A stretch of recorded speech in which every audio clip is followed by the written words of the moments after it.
sa SC po kaninang umaga. Can we get a reaction to that? Anong basis na ng disbarment? Ang nag-file, wala pa pong sinasabi so far, pero ang gusto po nila ay, ang nag-file po ay yung mga victims daw po ng EJK and Human Rights Advocate.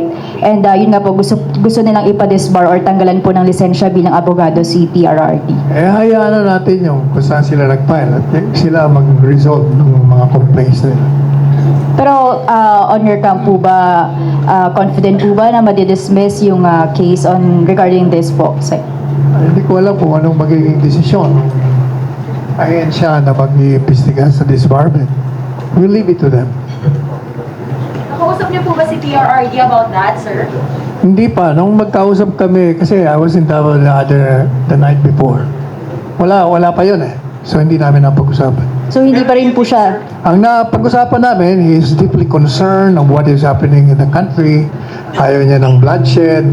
Sana raw magbago na yung administrasyon. Magkaroon tayo ng pagkakaisa lahat. Ayaw niya na ng mga impeachment. Tuloy-tuloy na lang yung trabaho ng gobyerno. So hindi pa po siya na-inform regarding na may nag-file na nga po ng disbarment case against sa kanya. Wala pa. By this time, tulog pa yun. Sir, pero sa tingin niyo, Usually, nagigising yun. Alas 7 ng gabi. Natutulog lang alas 7 ng umaga eh. sir, pero sa tingin niyo, nararapat na sampahan ng disbarment?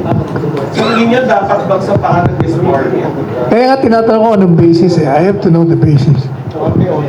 Sir, sinabi Hold up guys. Let's have ordered sa question and answer natin, no? Meron nakapili. Do you have some more? One more. Ay, comment ma'am.